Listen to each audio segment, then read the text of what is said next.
Hi, I'm Deborah Ramelli, Ceres Director of Development and Community Affairs. And today I'm here to answer some of the questions that you all posed during a recent survey about the green energy aspects and the sustainability aspects of the Center for Food, Youth, and Community, Ceres' new regional home in Southwest Santa Rosa.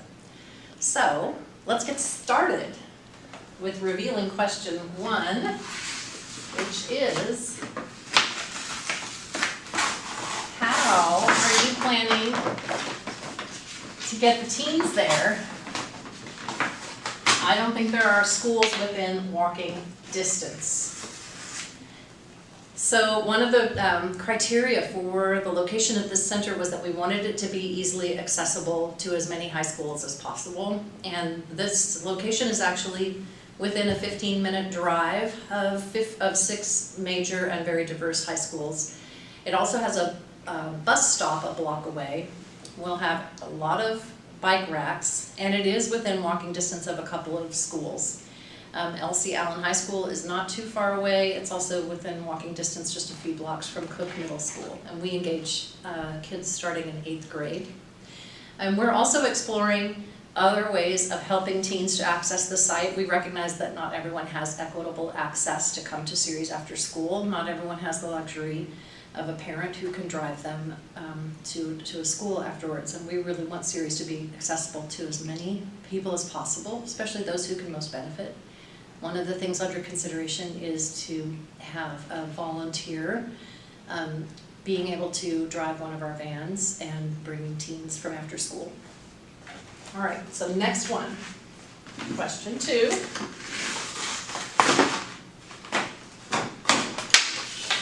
Why? And by that I think, why this center? How will this look? What does it transform or deliver in its new format? What does it help with in easing up daily responsibilities? Why are we building the center? There's a couple of reasons. We have maxed out our capacity in our current configurations. We had a model for quite a few years of operating from small kitchens that were spaced out around Sonoma and Marin County. Until recently we had 3. We lost access to one of them when Social Advocates for Youth declared bankruptcy, and we lost access to our kitchen in their Dream Center. We already realized that it was risky to have 2 of our 3 program sites leased from other entities. Businesses can change their mind, and that leaves us kind of at the whim of market forces and other people's decision making. And for our clients, they really depend on Ceres day in and day out. We wanted to make sure that we had a stable home for them. We also have completely outgrown those 3 spaces, and now we're consolidated into 2. So if you were to visit one of our kitchens, you would see how very crowded it is. We really can't continue to grow in our current footprint. The third thing is that with this model of 3 sites, we are not as efficient as we can. And it's important to us that we use donors' resources wisely. And in fact, in this new configuration, we estimate that in the first year, our per meal cost will actually go down by 12%. We're also going to be growing slowly into the full capacity of the center, which is 800,000 meals a year. We're not going to do that overnight. We don't want to move in and already be at full capacity. We plan slow, thoughtful growth, and a lot of the growth in clients will be funded by our contract with Partnership Health Plan, who reimburses us for patients on Medi-Cal who they refer to Ceres for meals. How does it transform or deliver in its new format? A greater efficiency. This is, as we covered in an earlier video, a super high efficiency all-electric building with solar capacity, very high capacity kitchen equipment that we don't have right now, more efficient kitchen equipment, a lot more refrigeration, which has been really limiting us in our existing kitchens. What does it do help with easing up daily responsibilities? It brings everybody under one roof, all of our staff. We will maintain, our intention is to maintain a small after-school program and delivery hub in Novato, but the bulk of our staff and the bulk of our production will be under one roof. That makes it a lot easier when a staff member calls in sick. We can just be more flexible and nimble. And it vastly simplifies the need that we have now to move product and people around from one kitchen to the other. Having everything centralized just keeps it much simpler for us. Okay, question 3. Where will the garden be placed at the new home? Will the garden be regenerative? And how big is it? Our gardens are a really important part of our work here at Ceres. Right now I'm talking to you from O'Reilly Media, which was the home of our original garden here in Sebastopol. It moved a couple of years ago, just down the street a little ways to the Sebastopol Independent Charter School, where we now have a 20-year lease on a 1.5-acre garden. We're going to stay there in that garden space. It is doing really well, and I welcome any of you to reach out if you'd like to get a tour of that garden. I'd be happy to show you around. Meanwhile, we just launched, just this morning actually, a new garden in Petaluma, at Live Oak Farm, Petaluma. And it was wonderful to be there this morning and to see so many of our volunteers from our Novato site, from our Santa Rosa site, from our Sebastopol site, all working together. That's a rare thing for all of our volunteers to be able to work together. Usually only happens at Harvest of the Heart, our big fundraiser. So we're really excited to have another big garden. The new site will have some in-ground and raised beds, but not enough space for a large garden. That's not to say that we won't eventually have a garden in Southwest Santa Rosa, but stay tuned. It's just not going to happen right off the bat. Our gardens are not certified organic, but we do use organic and regenerative principles. We really see the gardens as learning laboratories for the teens who have the opportunity to volunteer there. And there are just a myriad of amazing practices that Sarah and now Noah, our new gardener, integrate into the gardens to make sure that they are places where everybody thrives, all the beneficial insects, the volunteers, and the clients who eventually get to eat the beautiful food that's grown there. All right, I'm concerned, that with the large expansion of the stakeholders,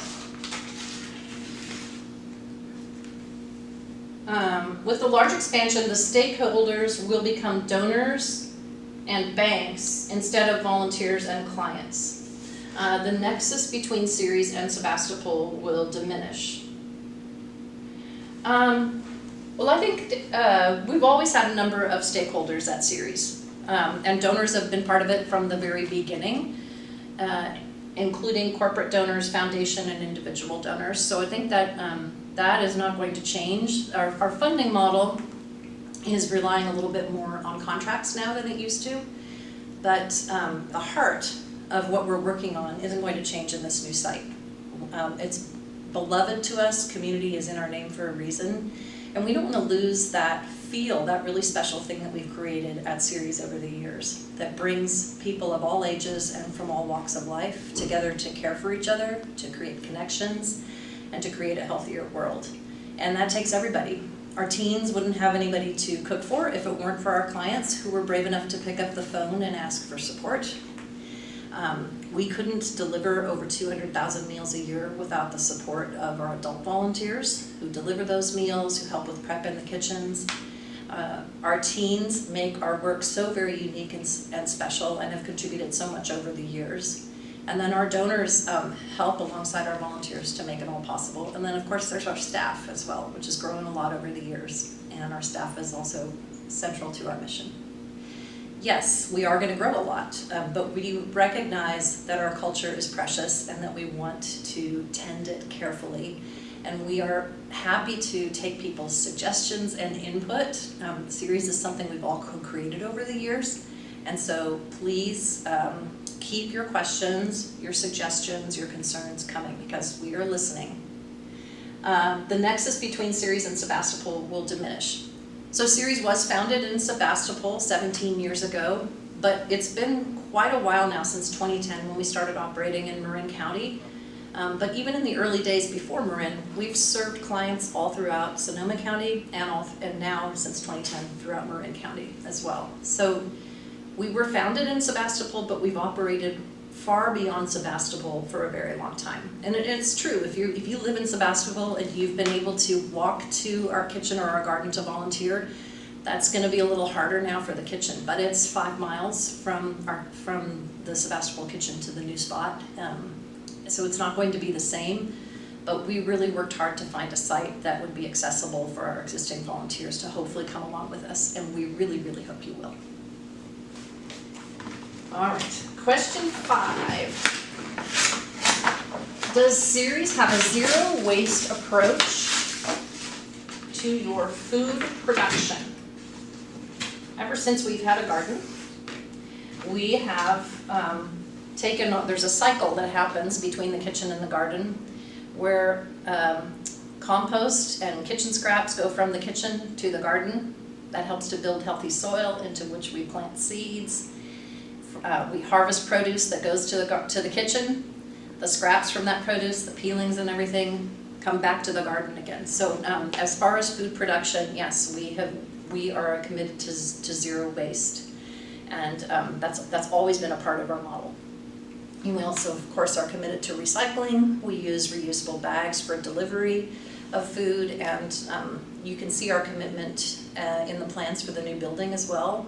So our mission is that we create health for people, communities, and the planet through love, healing food, and empowering the next generation. So we have these 3 stakeholders, I guess you could call them: people, communities, and the planet. And we don't think that any one of those entities can be really truly healthy and whole without the other. And so that's why we are deeply committed to purchasing 100% organic food and growing organic food for our clients. It's not just because that food is healthier for the clients who need every bit of good nutrition that they can get to help them recover from serious illnesses. But we don't want to be purchasing food that contributes to poor air and water quality, that lessens farm worker health or impacts farm worker or farmer health, that impacts biodiversity in a negative way. And so we take a systems approach, and that's why we are committed to that. And I can't even remember now what question got me off on that. Oh, the zero waste approach. Yes. Okay, question 6. How well do the chefs like the idea of an all-electric kitchen? I haven't talked to the chefs specifically about how they feel about this change, and I haven't been the person selecting all of the kitchen equipment. I just know that it's very high efficiency, and it's going to take some getting used to. Our chefs are pretty resilient people. And this question is from me. From you? Or you're going to answer it? No, it's from me too. Oh, okay. All right, so last question. What's most exciting for you about this project? Gosh. Well, a lot of things, I guess. So I started at Ceres in 2010 as a volunteer, and then I came on staff the following year. Ceres was really little back then. In January of 2011 when I started, my first staff week meeting was in Julie and Kim Stufflebean's living room. Half the staff who were there were volunteers, pseudo staff, giving a lot of their time. And so I've got to witness a lot of growth over the years with Ceres. But the most transformational moment that I remember was when we moved into the Sebastopol kitchen, which was the first fully dedicated space we had for Ceres, and it was the first building we owned. And I just witnessed how much more impact we were able to have. We grew exponentially in the years following that, but we also were able to offer educational programming. We had a home for our growing staff. We were all under one roof again. And so I really look forward to having that same space that will open up a world of possibilities. And in particular, to having most of our staff have the ability to be under one roof. We'll still have people who will choose to work hybrid or from home. But I'll get to see more of my amazing coworkers and more of the incredible volunteers that make Ceres so special every day. And I can't wait for that. Okay. So thanks for listening. Thanks for your questions. Thanks for your commitment to Ceres and to the work that we do. It's vitally important. And I'm so glad that you're a part of it. And I hope that you're going to be a part of our next chapter in this new home. There's many ways you can get involved. If you're not already volunteering, you can consider doing that. Right now we have a match going on as we raise the last $3 million for this new home. We have 3 donors who will match up to $1 million in gifts to the capital campaign. So you can get your gift doubled right now. I hope you'll join us. Keep your questions coming, and thanks for listening.